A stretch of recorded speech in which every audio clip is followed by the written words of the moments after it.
안녕하십니까. 예, 국민윤리를 담당하고 있는 김지수 강사라고 합니다. 국민윤리 개념 강의를 시작할 텐데요. 그 전에 저희 국민윤리가 어떻게 구성되어 있는지부터 먼저 보고 그리고 공부를 시작하도록 하겠습니다. 일단 통상 저희 국민윤리는 서양윤리, 그 다음에 동양윤리, 한국윤리 얘를 베이스로 하고 있으면서 거기에다가 추가로 사회사상과 통일 파트가 이렇게 해서 전체가 5단원으로 이루어져 있습니다.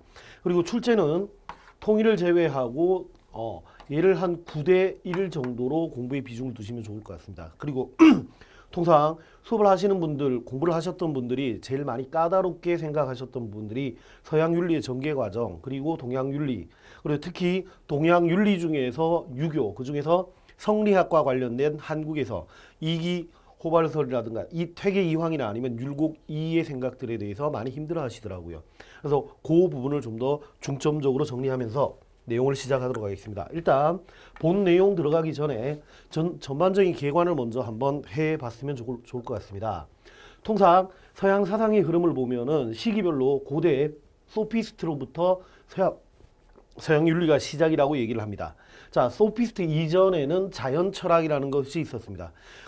우리가 살고 있는 이 세상들이 어떻게 구성되어 있느냐에 따라서 뭐 탈레스는 물이다, 아니면 피타고라스는 수다라고 얘기를 했는데, 자연에 대한 관심을 인간에게 돌렸던 최초의 사람들, 그들을 소피스트라고 얘기를 합니다.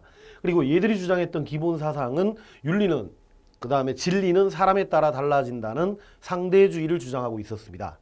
거기에 반발하면서 등장했던 소크라테스는, 얘들이 감각을 중시했다라면 소크라테스는 이성을 중시하게 되고요. 그래서 서양 윤리의 흐름은 크게 둘로 나눠지게 됩니다. 자, 감각 그리고 유용성을 강조했던 소피스트의 사상을 계승했던 얘들이 헬레니즘 시대에서는 에피쿠로스 학파, 쾌락주의로 발달하게 되고요. 그 다음에 근대로 넘어오면 대륙의 경험론, 그 다음에 벤담의 공리주의, 이런 사상으로 흘러가게 됩니다. 그리고 소크라테스는 그 제자 플라톤이나 아리스토텔레스로 이성이 계속 이어지게 되면서 스토아 학파와 스콜라 철학, 그 다음에 대륙의 합리, 영국의 경험론, 그 다음에 대륙의 합리론, 그리고 칸트, 그 다음에 헤겔, 이런 식으로 흘러가게 됩니다. 우리가 교재를 한번 보시면은 중간중간에 각 사람들의 견해들이 나오게 되는데, 이쪽에서 제일 먼저 정리해 주셔야 되는 것은 뭐냐 하면, 크게 둘로 나눠서 감각과 유용성을 강조하던 사람들이 있었다. 그리고 인간의 합리적인 이성을 강조하는 사람들이 있었다. 둘로 분류해 주시면 좋을 것 같습니다. 그리고 얘들은 상대주의였다. 그리고 얘들은 절대주의다. 물론 뒤쪽에서 절대주의하고 상대주의에 대해서 별도로 수업을 하긴 할 텐데, 여기서는 소박하게 이 정도로만 정리를 해주시면 좋겠습니다.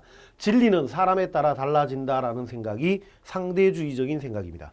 그리고 모든 사람에게 보편 타당하게 적용할 수 있는 진리가 존재한다. 그게 절대주의 사상이고요. 이 절대주의에서의 보편 타당한 진리는 인간의 합리적인 이성을 통해서 깨달을 수 있다 정도로 정리해 주시면 좋을 것 같습니다. 네, 구체적인 내용은 2단원에서 다시 한번 하기로 하고요. 그 다음에 서양은 이렇게 간단하게 정리를 하고 나서 그 다음에 동양을 먼저 보고 이 부분을 다시 한번 얘기를 하겠습니다. 자, 동양 사상은 크게 유교하고 도가, 때로는 도가를 도교라고도 이야기를 합니다. 그리고 불교, 크게 이 세 가지를 정리를 해주시면 되겠습니다. 그 중에서 유교하고 도가나 도교 같은 경우는 중국 역사와 관련되어 있습니다. 자, 주나라의 봉건제도가 무너지면서 사회가 혼란스러웠던 시대를 우리가 춘추전국 시대라고 얘기합니다.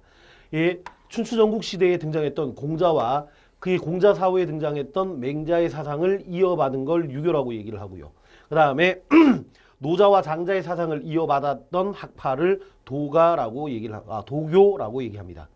제가 자꾸 도가, 도교로 헷갈리는 이유가 뭐냐면요.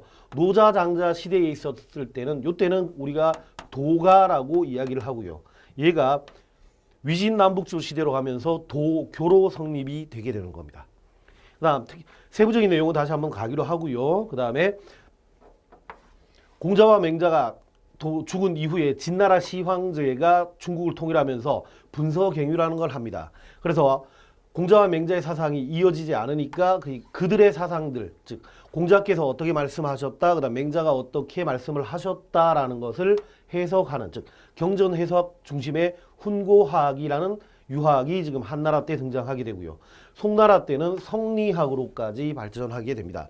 우주와 인간의 본질에 대해서 연구를 하게 됐으며 이게 명나라 때 양명학 그리고 청나라 때에 사실에 대한 해석을 강조하게 되는 고증학으로 변화하게 될 겁니다. 이런 사상들을 우리가 이 단원에서 구체적으로 다 따져볼 텐데 일단 출발 유교는 공자맹자의 사상을 계승했던 학파다. 그 정도로 잡아주시면 좋겠습니다. 그 다음 도가 내지는 도교 같은 경우는 노자와 장자의 사상을 배경으로 하고 있는데 이들은 이겁니다. 자연과 인간이 하나 되는 삶을 추구했던 사람들 그렇게 정리해 주시면 좋을 것 같고요. 그게 좀 더 구체화돼서 황노학파나 오두미교로 결합이 되면서 그 다음 위진남북조 시대에 사회가 혼란스러웠을 때 청담 맑고 깨끗한 것만 이야기한다. 즉 현실 도피적인 사상의 흐름을 가지고 있었던 청담 사상의 영향을 받아서 도교가 성립하게 됩니다. 그 다음 불교는 중국 역사와는 직접적인 관련이 없는데 석가모니가 보리수 안에서 해탈을 통해서 부처가 됐었죠. 석가모니 사후에 등장했던 불교를 소승불교 그 다음에 그 이후에 대승불교로 이어지게 됩니다. 우리가 통상 소승불교하고 대승불교를 얘기할 때 승자가 수레라는 뜻입니다. 즉 소승이라는 말은 작은 수레 즉 나는 주로 개인의 해탈에 대해서 관심을 가지고 있던 애들을 소승불교라고 하고요. 큰 수레 즉 개인의 해탈뿐만 아니라 중생에 대한 구제를 강조하고 있는 사상 이것을 대승불교라고 얘기합니다.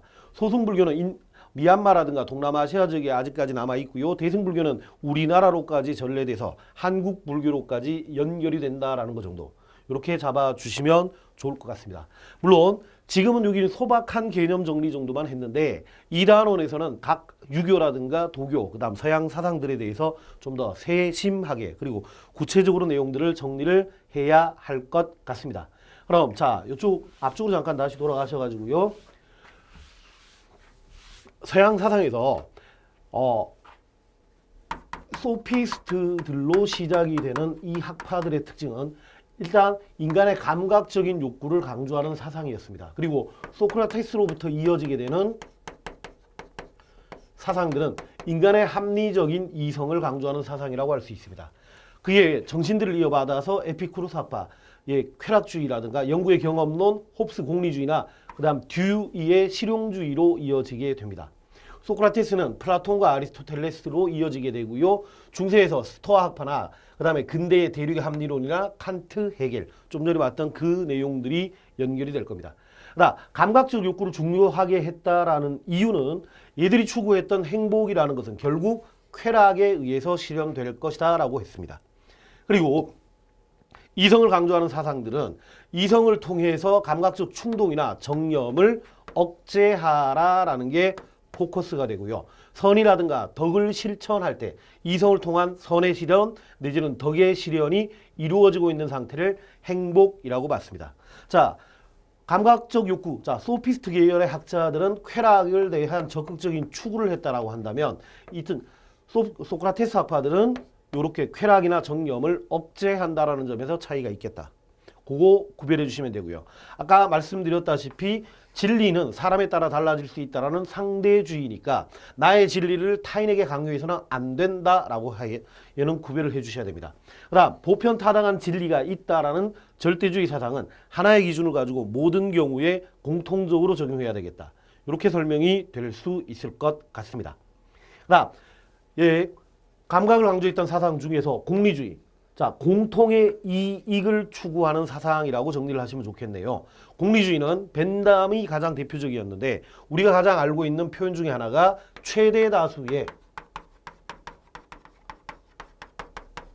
최대 행복이라는 표현이 있습니다.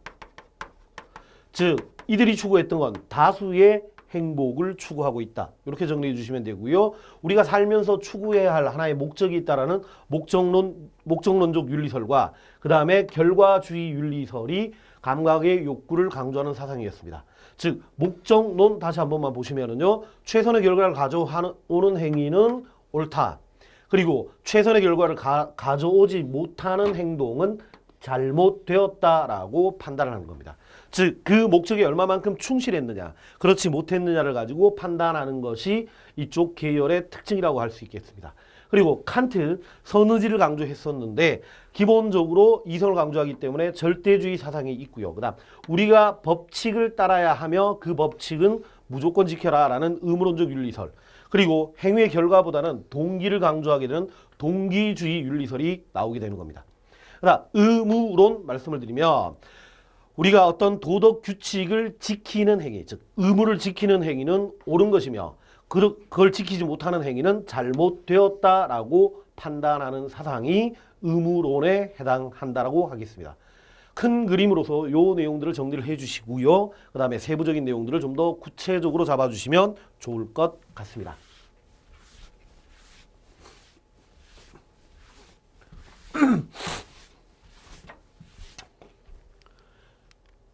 그 다음 윤리학의 대상으로서의 인간이라는 표현이 나와 있는데, 자 그럼 윤리학이 뭐냐부터 한번 설명을 한번 드리겠습니다. 얘는 한자로 쓰면 좀 더 이해가 쉬운 것 같은데요. 윤자는 우리가 윤리라는 단어는 이렇게 구성이 되어 있습니다. 한자로. 자 얘를 다시 한번 풀게요. 사람과 무리라는 뜻이고요. 그 다음에 사람들의 무리 속에서 지켜야 할 이법, 즉 사람 사이에서 지켜야 할 원리 내지는 규칙이라고 정리하면 좋을 것 같습니다. 자 그러면 윤리에서 기본적으로 고려 대상이 뭐냐 하면 사람입니다. 그리고 또 하나 사람들의 사이, 즉 얘는 I가 아니라 we라고 정리하시면 좋을 것 같습니다. 나 혼자 있을 때는 윤리라는 것은 필요 없습니다. 근데 여럿이 함께 존재할 때는 반드시 지켜야 되는 규칙이라든가 그들의 생활 원리라는 것이 존재하게 될 것이다. 즉 우리 사이에서 지켜야 할 원리가 윤리라고 정리하시면 되고요. 출발이 사람이니까 윤리가 바라보고 있는 사람은 어떤 대상, 윤리가 바라보고 있는 대상으로서 인간은 어떤 사람인가를 정리를 해주시면 좋을 것 같습니다. 우리가 통상 이 사람을 이중적 존재라고 이야기를 합니다. 즉 두 가지 모습을 한꺼번에 다 가지고 있다라고 얘기를 하는데 우리는 기본적으로 동물적 특성을 가지고 있습니다. 이 동물적 특성이라는 건 본능에 충실한 특징들이 동물적 특성이 되겠고요. 이걸 강조하는 사상들이 소피스트로 이어지는 쾌락주의자들, 감각적 욕구를 강조하는 사람들은 동물적 특성을 강조하게 되는 겁니다. 그리고 또 하나, 자 동물적 특성은 우리가 인간과 동물을 구별하지 못하게 하게 됩니다. 기본적으로 동물들도 본능은 가지고 있으니까요. 근데 우리는 동물적 특성만 가지고 있는 것이 아니라 동물과 구별되는 이성을 가지고 있다라는 것까지, 그래서 두 가지를 함께 가지고 있기 때문에 이중적 존재라고 얘기를 하는 겁니다. 이성적 존재에 소크라테스로 시작되는 합리론들, 그것들은 전부 다 이성적 특성을 강조하게 되고요. 이성이라는 건 사고와 판단의 근거가 되고 어떤 외부적인 자극에 대해서 반응할 수 있는 능력이라고 정리해 주시면 좋을 것 같습니다. 그리고 인간은 닫힌 존재가 아니라 열려있는 존재라고 얘기를 합니다.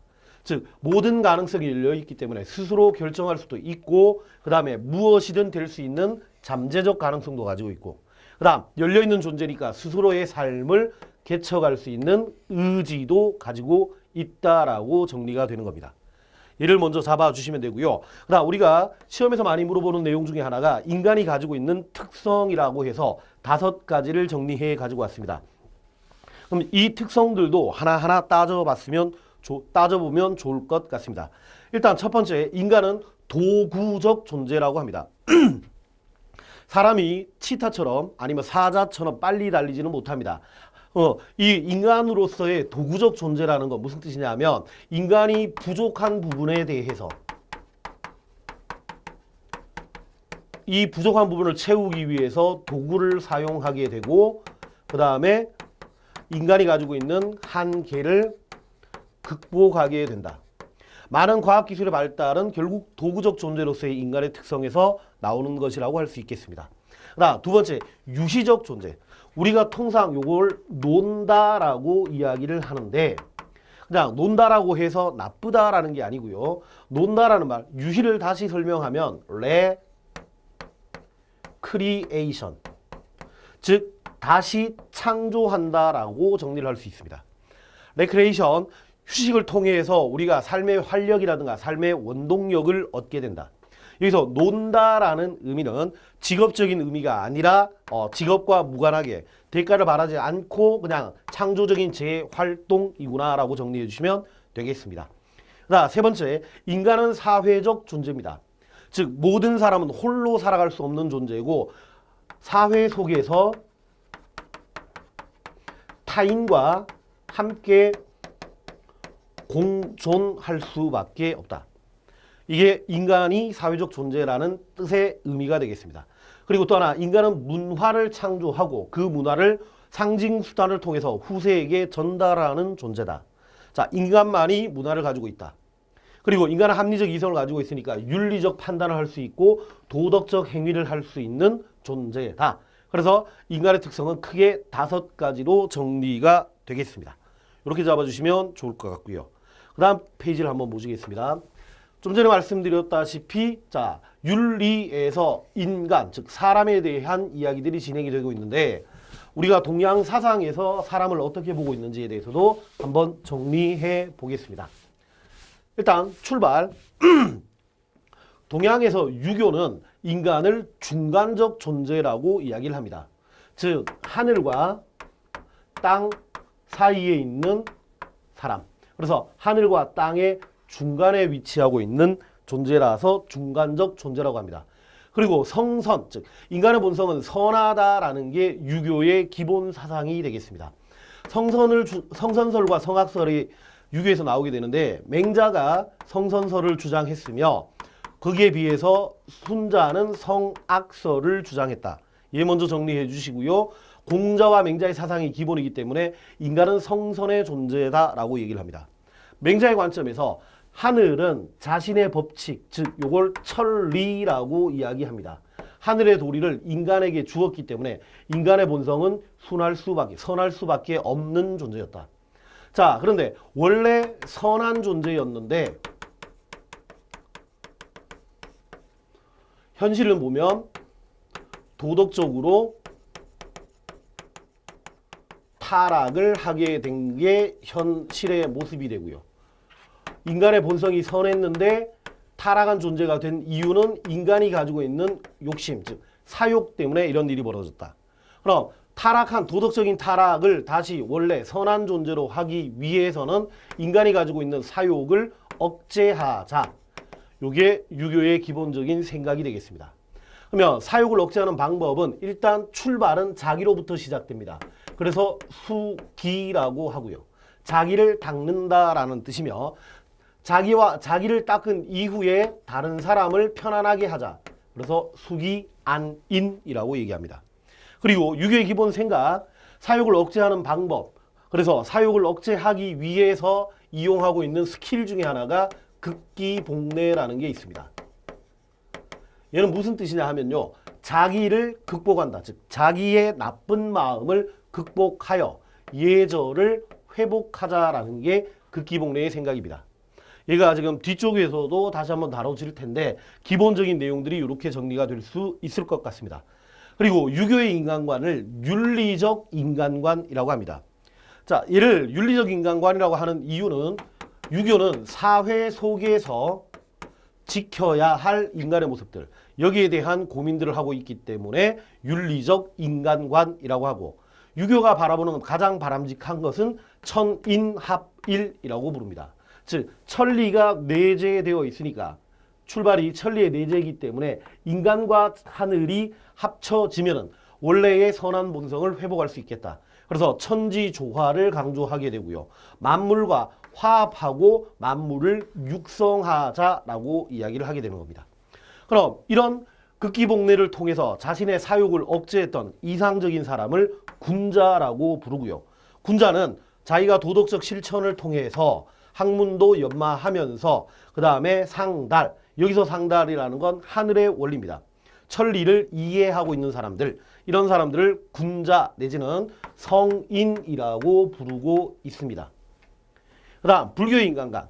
불교는 인간의 본성은 청정하다라고 얘기를 합니다.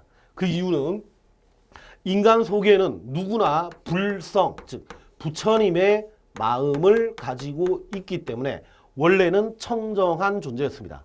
그러나 무지와 탐욕 때문에 현실은 고통을 받고 있다가 불교의 기본적인 생각입니다. 불교가 인생론적 인간관이라고 이야기를 부르는 이유는 현실의 삶 속에서의 인간의 모습을 강조하고 있기 때문에 인생론적 인간관이라고 이야기를 하는 겁니다. 그 다음 불교에서 무지와 탐욕으로 내가 고통을 받고 있으니까 이 무지를 깨닫고 탐욕을 버리면 고통으로서 벗어나서 해탈 내지는 열반의 상태가 되는 겁니다. 그래서 깨달음, 여기에서 깨달음은 크게 두 가지가 있습니다. 자, 탐욕이 고통이라는 걸 깨닫는 게 있고요. 그 다음에 내 삶은 연기의 틀 속에 갇혀 있구나라는 거. 요것도 깨달으면 고통으로부터 벗어날 수 있다라고 이야기합니다. 그래서 불교의 가장 이상적인 인간을 보살이라고 얘기하는데 좀 전에 말씀드렸다시피 불교는 소승불교가 있었고 대승불교가 있습니다. 소승불교는 자기의 개인적인 해탈을 강조하기 때문에 굳이 이상적인 인간관을 제시하지 않았지만 대승불교, 중생을 구제하기 위한 표준적인 사람들을 제시했는데 보살은 대승불교에서의 가장 이상적인 사람입니다. 자, 그러면 보살은 어떤 사람이냐 하면 위로는 부처님의 말씀, 깨달음을 구합니다. 그리고 깨달음을 구하는 걸로 끝나는 게 아니라 대승불교이기 때문에 중생을 구제하고 자비를 실현하는 사람을 보살이라고 이야기를 합니다. 되시겠습니까? 너무 어렵지 않으신가요? 네, 이쪽 내용들이 지금 2단원에서 자꾸 수업을 해보면 사실은 2단원을 먼저 수업하면은 훨씬 좀 이해하는 것들이 좀 빨라지는 경험을 많이 했었습니다. 근데 처음 하시는 분들이 이게 뭔 내용인지도 하나도 모른 채, 즉 2단원, 즉 동양윤리나 서양윤리가 정리되지 않은 상황에서 이 내용들을 먼저 하다 보니까 좀 어렵게 느껴지시는 분들이 많으시더라고요. 그러면 이쪽은 처음에 어떻게 접근하시냐면 요런 내용들이 이쪽에서 강조되고 있구나라고 정도 서머리 정도를 해 두시고 나서 2단원을 수업하고 난 이후에 다시 한번 이쪽을 한번 와 주시면 좋을 것 같습니다. 그래서 사실 1단원, 2단원은 별개가 아니라 2단원을 베이스로 1단원으로 설명하는 게 훨씬 더 효과적인데 교과서 순서가 이렇게 되어 있기 때문에 현재 수업은 이렇게 진행합니다. 힘내시고요. 계속 한번 해보도록 하겠습니다. 도교의 인간관. 얘도 조금만 더 부연 설명을 하고 진행을 하도록 하겠습니다.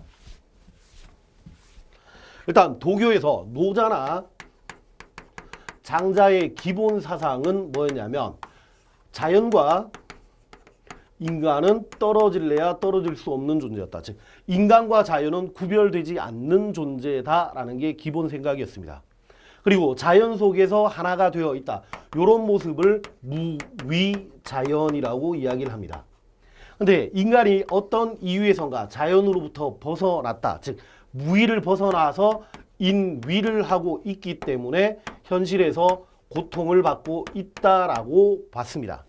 그럼 인위로 인해서 발생하는 이 고통을 해결하는 방법은 다시 무위, 자연 속에 들어가서 무위자연이 되는 겁니다. 자연 속에서 인위를 제거하는 것. 그래서 주요 내용이라고 할 때 인간은 인위 때문에 본래의 모습을 잃어버렸다. 여기서 본래의 모습이라는 게 자연 속에 있던 모습입니다. 그리고 도교의 인간관을 자연적 인간관이라고 하는 이유는 자연과 인간의 합쳐서 하나가 된다라는 뜻입니다. 자연과 인간의 합의를 추구했기 때문에 자연적 인간관이라고 이야기합니다. 그리고 이들의 기본 생각, 가장 바람직한 상태는 무위자연, 자연 속에서 인간과 하나가 합쳐지는 것이 가장 바람직하다라고 했었고 현실에 있는 세속적인 생활을 초월하라. 세속적인 생활은 인위의 지배를 받고 있는 생활입니다. 그래서 이걸 초월해서 자연 속의 하나를 자연의 흐름에 따라서 생활을 하는 것, 그게 가장 바람직한 삶의 자세라고 봤습니다. 그리고 이런 생활을 하는 사람들을 지인, 신인, 천인이라고 했고 이들의 특징들은 자연적인 본성을 가지고 있으면서 자연의 흐름에 따라가고 있는 사람들을 지인, 진인, 선인이라고 합니다. 도교의 가장 큰 핵심은 일체의 인위를 제거하자. 그리고 무위하는 상태, 무위 자연의 상태를 회복하자라는 게 도가 내지는 도교의 가장 핵심적인 사상이 되겠습니다. 이 내용이 요까지가 정리가 되시면 우리가 지금 기본 교재 어디까지냐면 기본 교재 26페이지까지가 정리가 된 겁니다. 계속해서 한번 보시겠습니다. 동양의 인간관과 비교해서 서양의 인간관은 조금 다른 모습들을 가지고 있습니다. 일단 출발, 그리스도교의 인간관에서 인간은 신의 모사라고 얘기를 합니다. 여기서 모사라는 얘기는 카피라는 뜻입니다. 성경에 보면 창세기에 이런 얘기가 있습니다. 태초에 하나님께서 흙으로 사람을 빚어서 자신의 형상에 따라서 사람의 모습을 빚고 그 코에 생기를 불어넣으니까 사람이 되었다. 즉 사람의 모습은 하나님의 모습을 따라 지음받은 존재입니다. 그리고 기본적으로 자유의지나 창조력이나 도덕적 책임을 우리에게 주셨고요. 그 다음에 그리스도 인간관에서 인간은 신의 대리자라고 하는데 이것도 역시 성경 창세기에 나오는 내용 중에 하나입니다. 그 땅을 지배하고 양육하고 번성할 책임을 인간에게 부여했기 때문에 인간은 신의 대리자다. 그래서 그리스도교적 인간관에서는 인간은 자연보다 존엄한 존재입니다. 네, 이것도 성경 배경 지식 가지고 계신 분은 좀 더 쉽게 가실 것 같은데 태초에 하나님께서 천지를 만드실 때는 말씀으로 만드셨습니다. 근데 여기서 말씀이라는 거 교회를 안 다니시는 분들을 위해서 그냥 부연 설명 조금만 더 드리겠습니다. 하늘아 생겨라, 그러니까 하늘이 생겼고요. 땅아 생겨라, 그러니까 땅이 생겼다라고 합니다. 근데 사람을 만들 때는 직접 손으로 빚어서 만드셨다. 그러니까 인간은 자연보다 존엄하고요. 그 다음에 자연을 다스리라라고 얘기를 했으니까 신의 대리자로서 자연을 다스리라고 했으니까 인간은 자연보다 존엄하다라는 생각입니다. 여기까지는 참 좋았는데 이게 나쁘게 가니까 자연을 정복하라. 그 다음 이런 표현들까지 나오게 되게 됩니다. 그리고 아까 인간과 자연이 구별되기 때문에 기본적으로 이분법이라고 합니다. 되시겠습니까? 네. 그 다음 또 하나 서양의 인간관 중에서 이성주의적 인간관과 합리적 인간관은 기본적으로 인간은 이성을 가진 존재라고 생각합니다. 그리고 이 이성을 가지고 있는 인간은 이성을 가지지 못한 자연을 지배할 권리를 가진다라고 보고 있고 인간은 이성에 따라 생각하고 행동할 때 가장 사람다운 사람이 된다라고 보고 있습니다. 그리고 인간만이 이성을 가졌기 때문에 절대적이다라고 할 수 있고요. 그 다음에 모든 인간들이 이성을 다 가지고 있으니까 평등한 존재다라고 정리가 될 수 있겠습니다. 그 다음 마지막 한국의 인간관을 한번 보시도록 하겠습니다. 한국의 인간관은 출발 우리 단군 신화에 나오는 홍익인간 사상을 먼저 확인을 하셔야 됩니다. 홍익인간은 널리 인간을 이롭게 한다라고 되어 있습니다. 홍익인간의 개념인데요. 그럼 결국 인간을 이롭게 하는 거니까 인간에 대한 사랑, 인간애를 실천하자라고 이야기를 할 수 있게 될 겁니다. 밑에 정리되어 있는 내용입니다. 그 다음에 홍익인간 사상에서는 천지묘합의 원리가 들어가 있다라고 합니다. 이게 무슨 내용이냐? 단군 신화에 보면 환인의 아들 환웅이 즉 하늘에서 온 환웅이 곰이 사람이 된 웅녀와 결혼을 해서 단군 왕검을 낳게 되는 겁니다. 즉 하늘과 땅의 결합으로 단군 왕검이 나왔으니까 천지가 묘합, 즉 결합했다라고 정리할 수 있게 되는 겁니다. 그다음 불교 석가모니가 강조했던 사상 중에 하나가 중도입니다. 석가모니는 수행자들을 위해서 양극단에 치우치지 말고 중도를 가라라고 했고 이 중도를 바탕으로 한국에 들어와서는 어떤 다툼에 대해서 조화를 이루자. 그래서 한국 불교의 가장 큰 특징은 화쟁이라고 합니다. 중도 이꼬르 화쟁, 화쟁 이꼬르 조화, 화합 이렇게 생각을 해 주시면 좋을 것 같습니다. 원효의 화쟁 사상은 진울의 오수로도 이어지게 됩니다. 그다음 실학에서 바라보고 있는 인간의 모습은 인간은 자율적이고 인격의 주체라고 얘기합니다. 우리 교재 27페이지에 있는데 자, 인간 혼자 자연 앞에 선 단독의 존재라고 정리를 하고요. 실학에서는 그래서 자율 내지는 인격의 주체라고 합니다. 그러나 정약용 성리학은 이와 기로 구성되어 있다가 있는데 성리학에 대한 반발로 등장했던 실학에서 정약용은 인간은 혈기라는 걸 가지고 있다라고 이야기합니다. 이것도 뒤쪽에서 다시 한번 할 텐데요. 실학에서 기라는 것은 우주의 기와 인간의 기를 구별을 합니다. 그리고 인간의 기는 혈기라고 합니다. 그리고 성리학이 이야기하고 있는 인간은 좀 막연하고 추상적인 인간이었는데 정약용이 얘기하고 있는 인간은 현실적이고 구체적인 존재라고 정리하시면 될 것 같습니다. 주로 실학을 물어볼 때는 혈기라는 단어가 많이 나오고 있으니까 이 부분을 정확하게 잡아주시면 좋겠습니다. 그리고 하나만 더 추가를 하겠습니다. 이쪽에서 보면 성기호라는 단어가 추가될 수 있겠습니다. 즉 인간의 성을 기호라고 설명을 하고 있습니다. 계속해서 동학을 한번 보시겠습니다. 동학, 서학에 대한 반발로 등장한 최재우가 만든 우리 동양의 학문이다. 유교, 불교, 도교가 들어갔다가 배경 지식이 되겠고요. 그 다음에 동학에서 기본적인 인간의 모습은 무궁한 존재다라고 합니다. 즉 시천주, 천주, 하늘님을 모시게 되면 누구나 인간은 무한한 가능성을 가질 수 있게 된다가 동학의 기본 생각이 되겠습니다. 그래서 최재우는 천주를 자기 마음에 모셔라.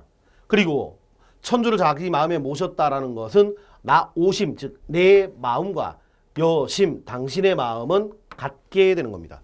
그래서 나와 당신이 평등하다로 이어지게 되고요. 이대교주였던 최시영은 사인여천, 다른 사람을 하늘처럼 섬겨라. 이렇게 얘기했으며 3대 교주에서는 사람이 곧 하늘이라는 인내천 사상으로까지 확대되고 발전되게 되는 겁니다. 그럼 동학에서 바라보고 있는 인간 가장 핵심은 평등이다라고 정리를 해주시면 되겠습니다. 그다음 누구나 존귀한 존재가 될 수 있다. 즉 인간의 모습은 이렇다라는 걸 정리해 주시면 좋겠습니다.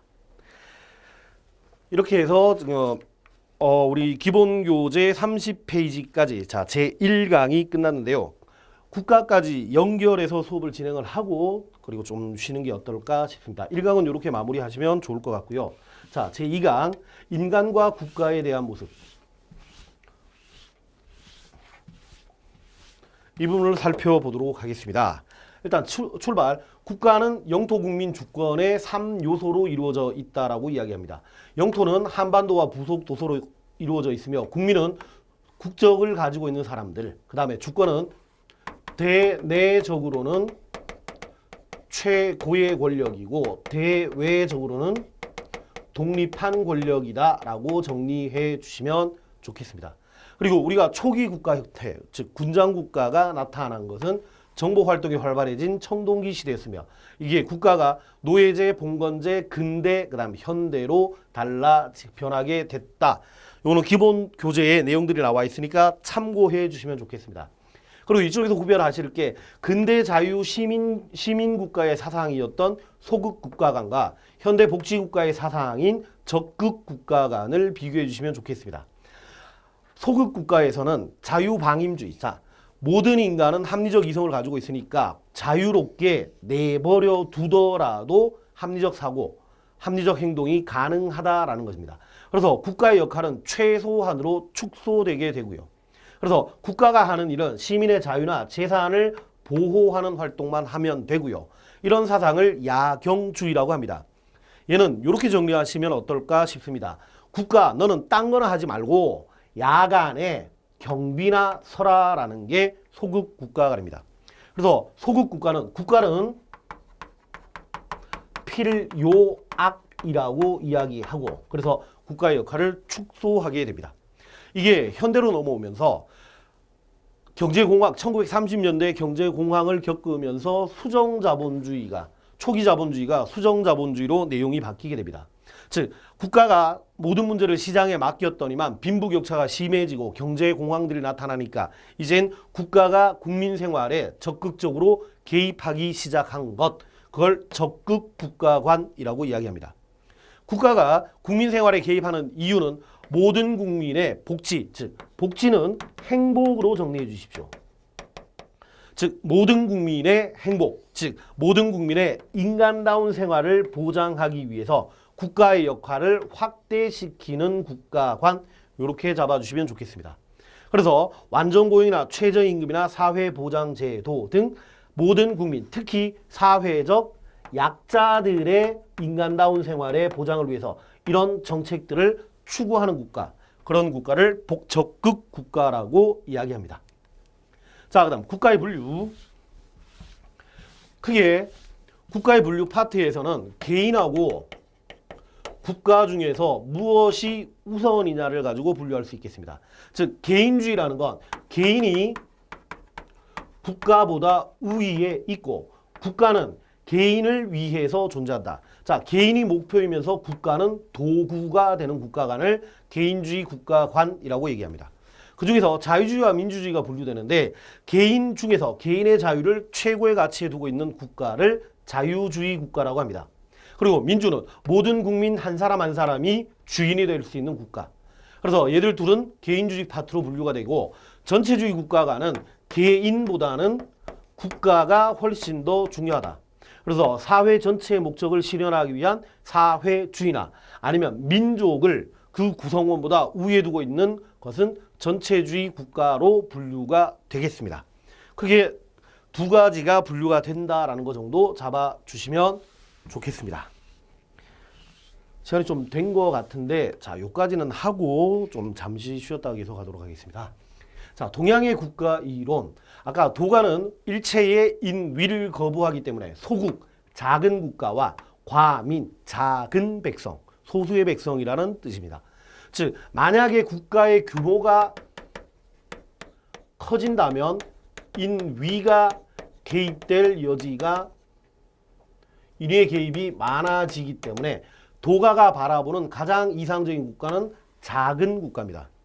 지붕에 올라가서 이렇게 주변을 바라보면 그 나라가 다 보일 정도, 이런 국가를 소국이라고 합니다.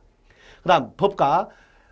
춘추 전국시대에 있었던 제자백가, 많은 사상들 중에 하나인데 법가가 추구했던 핵심은 부국, 나라는 부유해지고 강병, 병사들은 강해지는 겁니다. 즉 부국 강병을 위해서 적극적인 그리고 강제적인 정책들을 추진하는 것, 그것이 법가의 사상이었습니다. 그래서 부국 강병인 국가가 법가에서는 가장 이상적인 국가라고 할 수 있겠습니다. 그 다음 육아에서 국가관은 활국구민이라고 합니다. 활국, 나라를 활력 있게 한다자, 나라를 융성하게 하고, 구민, 백성을 구한다 내지는 백성을 구제한다는 거고, 얘는 도가의 소국과민이라든가 법가의 부국강병도 부정한 중용의 사상을 바탕으로 하고 있다. 이런 느낌입니다. 도가나 법가의 중간 정도, 이렇게 잡아주시면 좋을 것 같습니다. 그 다음 서양의 국가이론. 국가이론 중에서 정복설, 힘 있는 나라가 힘 있는 집단이 힘없는 집단을 지배하면서 정복 과정에서 국가가 나타났다라는 생각입니다. 그래서 환경이 적응한 사람은 살아남고, 즉 적자생존과 약육강식을 배경으로 하고 있던 생각이었습니다. 그 다음 도덕주의. 국가의 존재 이유는 공공선, 즉 사회 전체의 선을 추구하기 위해서 만들었다라는 생각입니다. 그래서 국가는 도덕적 행위를 하는 최고 기관으로 보고 있는 도덕주의를 우리는 이상주의라고도 합니다. 그다음 사회계약설, 얘는 부연 설명을 조금만 하겠습니다. 자연상태라는 가상상태를 만들었고, 자연상태에 살고 있던 인민들이 어떤 이유에선가 인민과 인민의 계약을 통해서 국가를 만들었다. 즉 국가란 인민들의, 자, 이 사회라는 거 국가의 기원입니다. 사회, 국가는 인민들 간의 계약으로 만들었다라는 학설입니다. 그리고 이 자연 상태가 불완전했기 때문에 완전해지기 위해서 국가를 만들었고, 이 사회계약서를 설명했던 사람이 홉스, 로크, 루소 그 세 사람으로 분류가 됩니다. 그래서 홉스의 관점에서는 자연 상태가 만인에 대한 투쟁 상태였기 때문에 평화나 안전, 즉 자기 보존을 위해서 국가를 만들었다는 것이고, 로크는 자연 상태에서 생명, 자유, 재산이 지켜지지 않으니까 이 생명, 자유, 재산권을 보장하기 위해서 국가를 만들었고, 루소는 자연 상태에서 불평등이 있고 개인의 자유가 침해되고 있는 상황이기 때문에 자유와 평등을 실현하기 위해서 국가를 만들었다라고 정리를 하고 있습니다.